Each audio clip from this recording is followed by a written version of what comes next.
Azure Striker Gunvolt, a game that, despite the flaws, manages to be an incredibly competent, entertaining, and stylish 2D platformer. It encouraged mastery of the mechanics and rewarded you for doing just that in ways you wouldn't expect, resulting in myself and many others loving it. It's got its hiccups for sure, but I still go back to it and have a blast every time, as long as we stay as far away from hard mode and red guy as possible.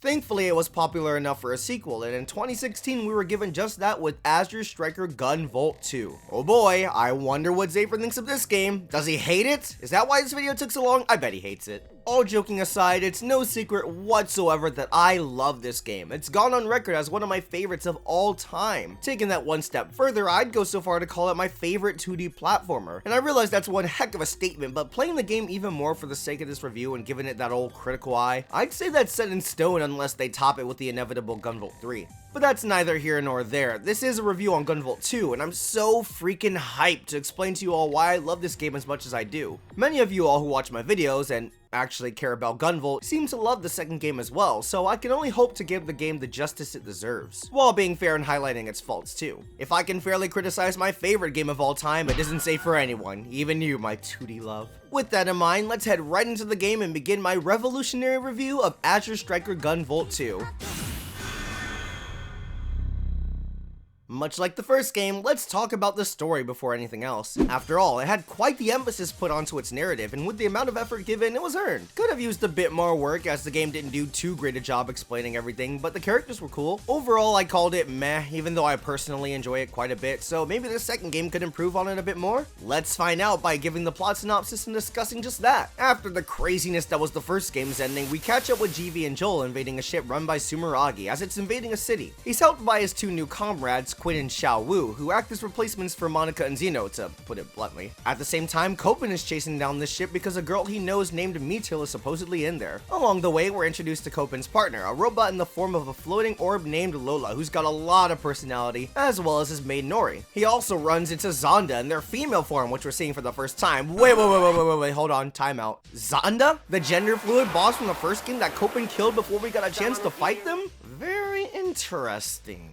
And they better be the only ones coming back, because if Red Guy shows up, I'm out. After a bit, GV and Copen end up indirectly helping each other stop the ship before it brings too much harm, being that it was planned to crash land and that's a no-no. Also, GV finds an unconscious little girl who happens to be Metil, the girl Copen was looking for. Before we can find out why he wanted to find her, Zonda comes to interrupt him by trapping Joel in some crystal barrier only to shatter her into a bunch of pieces. Zonda then explains that they want Joel's power for a new plan, and one that's sorta in the same vein as the true final boss of the first game's original plot. Make a paradise called Eden where Adepts can live in peace and harmony, free of humans through terrorism and extremist actions. Fun! Along with Zonda 7, this game is not Robot Masters, you definitely can't let that fly and your goal is set. Also, Zonda transforms into their true form and they're a lolly girl now.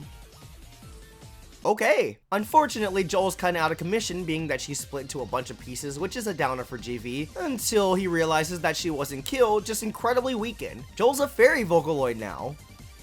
Okay, after all this happens, we have our story set and GV heads back home to start his mission all properly. Of course, by that, I mean changing his clothes. Priorities, fellas. Copen's still in the picture though, and his hatred towards Adepts is only strengthened because of the crap he heard Zonda say. He snatches a shard from Zonda, takes Metil, and rushes back to his place. Turns out, Metil is his sister, not to mention the most wholesome little Cocoa Puff ever, so don't you touch my freaking baby. Seriously, Inti, don't do anything to her. I know you love ruining the lives of our beloved characters, but not her.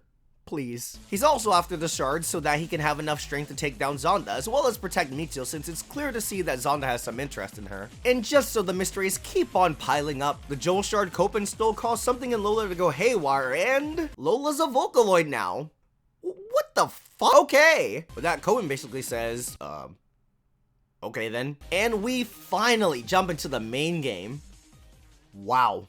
You know, even with Gunvolt's emphasis on story, that was a lot. This game has plenty more cutscenes and they're longer too, emphasizing Inti Create's want for you to care about the narrative more so than ever before. And this can go one of two ways. For those who don't care, which is a huge possibility being that 2D platformers rarely have story on the forefront, the abundance of cutscenes and story can be a turnoff. There's plenty of action for sure, but there's also plenty of talking and expositing, meaning that your first play session is going to be a lot longer than you'd expect. Even when skipping the cutscenes, there's a lot to go through and it adds up, especially when you come back to the stages again and again like the game encourages. Thankfully, the game brings in a score attack mode once you've beaten the story that cuts out all the scenes in stage, but when it comes to achievements, you have to play the missions in the story mode, meaning a lot of scene skipping at the very least on a handful of stages. On the other hand, for those who do care about the story, you're in for a real treat. It's quite a step up from the original, and that's due to the cast once again, along with the plot itself being more engaging than last time. Just like previously, these characters are so good. Heck, I'd argue even better. Again, they're not incredibly deep at all, just so likable and full of personality. The returning members, GV, Copen, and Joel, are better here than their last iteration, having extra characterization to flesh them out, just the way I like it. As for the new partner characters, they fit the bill just as well, and I mean for both main characters. Xiao Wu, Quinn, Lola, Nori, and Mitul are all great additions to the cast, and more than make up for the past characters not returning for this follow-up. Then, much like before, the boss characters are a riot. This time around, they interact with the characters during the in-stage dialogue more often, allowing for even further characterization. Not to mention, again, they all sport two awesome designs. I love these villains, and the crown jewel of them all, Zonda. Guys, I love Zonda. I genuinely don't know how they're gonna top her. Oh, yeah, the game confirms Zonda as a girl later on, so spoilers, I guess, but I thought it was important to bring it up as I'll be referring to her as her from here on out, just like in my top 5 villains video. Anyway, with the great characters come great conversations on both sides. These conversations have been given way more scenarios, at least it feels that way since both GV and Copen have their own sets with their side characters. The only character not included in these is Xiao Wu, so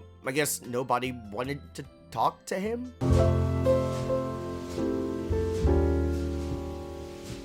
But yeah, these aren't just limited to GV and Joel or Copen and Lola, meaning the side characters, besides Xiao Wu, all get fleshed out much further to my pleasure. I will say that I prefer the background taking place in the apartment as it gave them this cozy feel unlike the loud electronic background of this one, but that's a nitpick if anything. Now for the actual narrative, it's surprisingly well done in its own right unlike last time. The stakes have been raised and with the extra loads of cutscenes and moments, things are more fleshed out. There are more twists, more lore to the world, more backstory for the characters, more themes, so on and so forth. The story is much more competently put together so that the cast doesn't have to carry the whole thing this time around. I love that. And again, if you don't care, you can skip them all and still get a lot out of this game. I don't recommend that, but the option's there. That being said, I still have my handful of problems with some that were minor annoyances originally, now heightened to genuine issues. I once again wish this game got an English dub thanks to having even more cutscenes than before and the further emphasis on the story, and just like the OG, I can't understand what's going on with the in-stage dialogue while playing. Looking back on what people were saying watching the footage I gathered, it's even better than the first game, but what does that mean when I'm not able to fully enjoy it in the moment? On top of that, there are a ton of name differences translation-wise, not unlike Tales of Hearts are with the Shin Core situation. Wow, leave it to me to talk about Tales in a video that has absolutely nothing to do with it. What are you gonna do? This was a problem in the first Gunvolt game, but I noticed it in this time around especially because there's a lot more dialogue. Zonda is Pantera in Japan, Copen is Akira, and Joel is Xion, just to name a few. It's a bit jarring to see and hear two different names, further enforcing the idea that these games would benefit from a full English dub.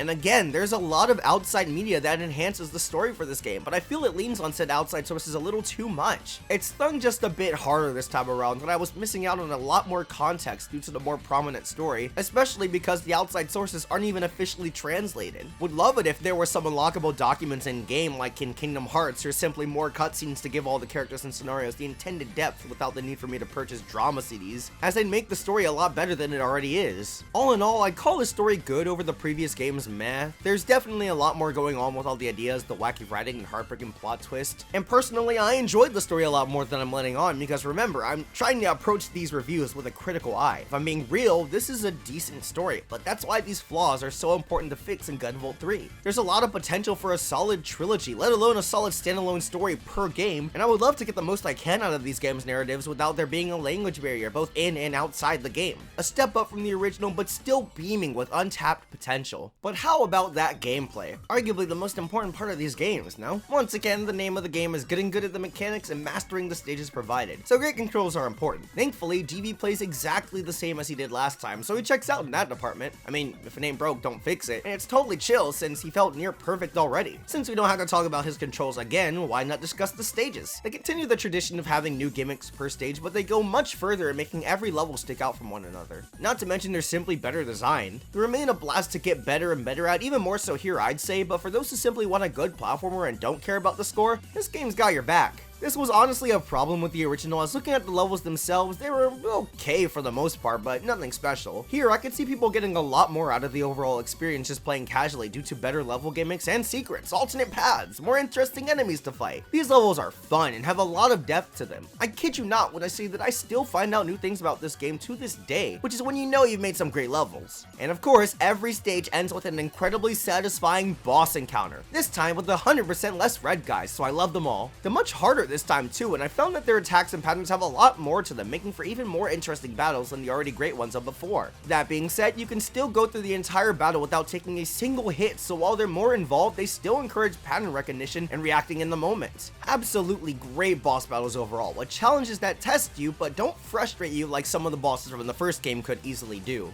Honestly, as a whole, this game keeps up that mentality with its difficulty, and I'd call that one of its biggest positives. This game's really tough. I'd say even tougher than the original, especially if you don't rely on probation and reincarnation, and I like that a lot. The first game introduced you to GV's controls, now you're expected to use those skills in new ways, making it for, in my opinion, a more satisfying experience that pushed me to my very limit on many occasions. But yeah, probation's back, and reincarnation too, joy. To the game's credit, one of the first cutscenes brings up probation, so it technically tells the player. Heck, it's what tipped me off about the feature in the first place. But again, it doesn't really let them know about the challenge missed out with it on, and that's a shame. Like last time, I suggest playing with this off for maximum enjoyment and to truly enjoy this game's intended challenge because it's just as abusable as before. Same with reincarnation, which is the same as last time. You already know my thoughts on these, and I'm a bit upset by the return with no tweaks to them. Conversations still up the chance of that happening too, so take that as you will. I'd love for an on and off switch for both of these. Also, skills were somehow improved, yet not at the same time. You can shortcut a single skill to the X button, which is great, but for the rest, you still have to use the control stick method. Flick the stick in one direction for the skill and press the stick button.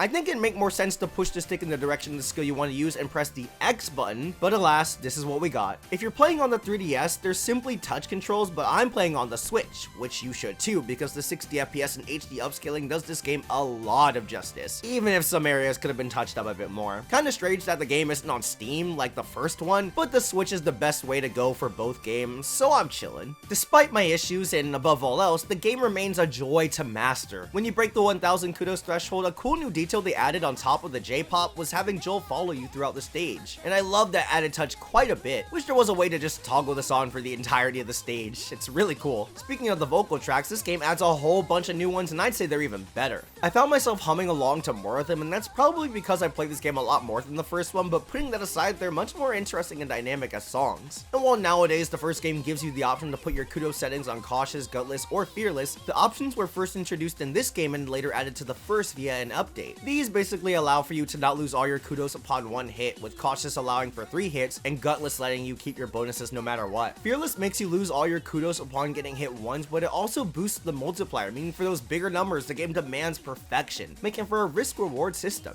I'd call that a win for Gunvolt too, because it helped the game be much more accessible without sacrificing the whole point. Couple that with more interesting levels, I have a much more fulfilling time revisiting stages in this game, and it's a big reason why I've replayed it so much. Even the side features were brushed up. The in-game achievement system has become far less annoying, the equipment shop has been given so many new options and areas for growth, and as stated previously, the conversations have been expanded, making for more flavor text. And, well, that's it. I don't want to retread old grounds as GV plays the same and has similar extras to him, so while I'd say this is the end of the review, let's not forget, we have a whole new playable character for this sequel.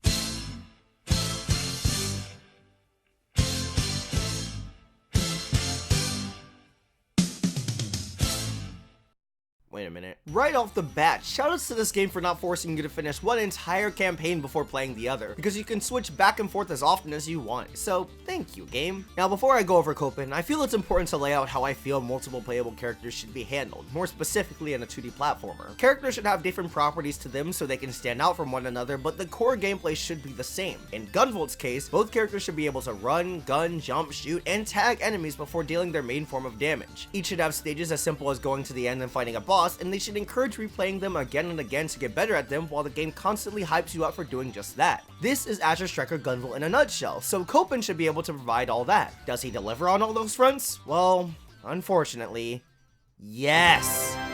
I say unfortunately because the algorithm favors negativity, so guess this video is doomed to fail too. The general gameplay is the same. You tag enemies, then shoot them instead of zapping. However, your gun does decent damage on its own and doesn't tag enemies. So then how do you tag? By dashing into enemies either on land or air. In fact, he can do so from the get-go in a bunch of different directions, goes a lot further, hovers after its use, and consumes a bullet. Kinda like your EP, but you start off with 3 and can upgrade to more later. You can refill them instantly, again like GV's EP, by double tapping down. This is the name of the game for Copen, constantly staying in the air and dashing into as many enemies as you can to knock them out one by one while landing on the ground as little as possible, because personally, he prefers the air. It's really cool what they do with him to let the guy stand out from GV, but the core game is still the same. You're still aiming for the highest score, you've still got the same general controls, and you've even got pervasion. But turn that crap off, it's still broken. What else does Copen bring to the table? Well, his special acts more like a screen nuke this time around, which is cool, but unlike GV with a bunch of different specials, he only has this in a full heal. Would have liked a little more variety, but I guess he makes up for it with EX weapons. New attacks he steals from bosses like the Blue Bomber. He starts with a mock-up of GV's lightning, and even gives himself a flash field when his EX energy is at full, but the list just grows and grows as the game continues, making for a huge array of combat options. This also means that bosses have weaknesses this time around, but they aren't necessary. In fact, my first couple of playthroughs, I had no idea they were weak to anything, because the balance and difficulty scaling doesn't seemingly force you to use them. When you do use their weaknesses, their HP falls quicker, but you don't reset their patterns or spark mandrill anyone to death, which is exactly how it should be. Everything about this character feels right, from the air dashing chain to all the advanced maneuvers. Copen is such a fun time. Other than the lack of multiple specials, there are only a few flaws I have with him. For one, when you ground pound recharge to break an item capsule or kill an enemy, the game will always slow down each time you do it, and that can get slightly annoying. Pervasion still as broken as before, which is a shame, and even reincarnation returns, and what's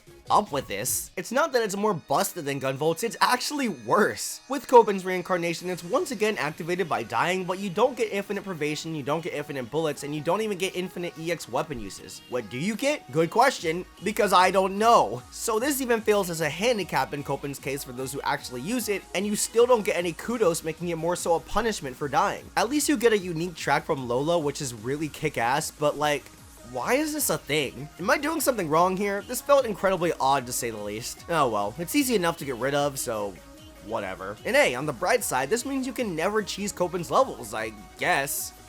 Yeah, that's all I've got. Regardless, my issues with Copen are very small in the grand scheme of things, much like GV. The controls are spot on, and with all this in mind, Copen is arguably more fun to play as. If you ask me, they're both just as fun for different reasons, but that's a plus in of itself. And how about those levels? They're quite different than GV's, which is probably due to the unique playstyles and differentiating the two as much as possible. They're much more open than the little blue boys, and while the way to the goal is clear, you have many more options. And just like said blue boy, I love replaying these stages again and again to get better at them, because they're designed so well and I'm rewarded handsomely for doing just that. I still get that good feeling, I still get the most materials for being skilled, and I still get the game hyping me the heck up for kicking butt. Kudos remain a major aspect of the gameplay, and you even get Lola singing vocal tracks. Joel and Lola have the same songs minus their different reincarnation themes, but Lola sounds much more robotic and electronic. This gives a new spin on the same tracks, and it's great. The heavy robot filter may take some getting used to, and I don't think it hurt to tone it down just a bit, but they grew on me, eventually reaching the same plane as Joel's vocal tracks. She also follows you when you break that kudos threshold, and I just really like that detail, okay? And just like GV, the bosses remain excellent. Same as before, 3 gradually more difficult phases that keep the fight interesting, challenging, and engaging. This game's collection of bosses is just so freaking solid. This game in general is so freaking solid. What the heck, man? He's got the same extras as GV, so that's all for Copen's gameplay. Much like GV, it takes the great foundation of the original and adds more cool stuff to make for an even better experience. Are you beginning to see why I love this game so much. I loved the first game, but the issues I had with it were mostly fixed here. Better levels, tight controls for both the original and an additional character, and every boss is a joy to fight. Both characters have their own fun to be had, and while some could see both campaigns as rather short compared to the first game's length, when combined as an overall experience, like they should since they're in the same game, it's just a bit longer than the first. At least it felt longer. Even if it wasn't, it's a much more satisfying experience, and that should be what's most important. What good is a game being the longest thing ever if it starts to drag itself near the end or isn't as good as a better, shorter experience? Whether or not Gunvolt 2 is longer than the first, it's a lot better to play. That's what I care about the most anyway, so yay! If I had to complain more about one thing in both campaigns, is that the levels still do rely on enemy rushes too much. Even then, though, they've been improved as well. They added little holes on the ceiling so you could see where enemies would come from, and that's very appreciated. Just everything in this game had some form of an attempt to improve over the last, and the last time things were already phenomenal. The game's not perfect, I want to emphasize, and the extra complaints I have could keep the runtime going longer than necessary. However, the extra praises I decided not to mention would keep us here for even longer. They perfected an already fantastic gameplay system, the story was improved, including one heck of an ending. The game is just as, if not more, beautiful than the first. They made the soundtrack full of absolute bops on top of the loads of phenomenal J-pop tracks. There's substantial post-game content that's still a challenge for me all these playthroughs later. Gunvolt 2 is not only an outstanding Gunvolt game, but an outstanding 2D platformer, an outstanding video game. The levels are so solidly crafted, and the controls are the stuff of dreams. Playing the game again multiple times for the sake of the review made me not only remember why I fell in love with it, but love it even more. I recommend, no, implore you to play this thing. Of course, play the first one before you do, but once that's over with, Gunvolt 2 is your game, because I believe it doesn't get nearly the amount of love it deserves. If you ask me, there are a lot of masterpieces in the 2D platforming library, but if I could only pick one to hold that title, it'd be Gunvolt 2 without question. And I hope you all can more clearly understand why I feel that way and hold the game in such high regard, because man, do I love it. Thank you so much for watching this video. It was honestly a bit of a demon for me behind the scenes, what with the original game's video doing horribly and that killing my motivation to create for a while there, especially creating a video on Gunvolt. This may do just as bad, but I'm proud of this, and I didn't want to not talk about one of my very favorite video games. Also, Luminous Avenger X is here and restored my motivation for reviewing the Gunvolt game, so much so that it's coming up next. But Zafre, didn't you say that Gunvolt 2 would come right after the first game's review? Why should I believe you now? Well, actions speak louder than words, so BAM! Luminous Avenger X review is done and available right heckin' now on my Patreon. If you want to see my thoughts immediately, it'll only cost you $1 to see. Otherwise, I'll see you when it goes public, but really consider helping me out as a patron. Heck, you even get thanked at the end of my video alongside these lovely, perfect people. Thank you so much to Alex520, Cleric Eric, Comic Foil, Corbett, Finnaru, Floragrar, ForeverFizz8, Gaius, Gentleman Gamer, Jacob Horner, James V, Katie, Kiara Loveday, Kimpy7, Ludom James 115, Logan, Max Hockman, Mitchie, Mongo, Neolab, Renegade Master, Rico Olive, Scott Appleman, Soul, Suracat, Steve Appleman, Tex-Mex, and Xenolith. You all know I appreciate each and every one of you to death. And if you didn't, well, now you know. Hope to see you all in the next video, and until then, bye-bye.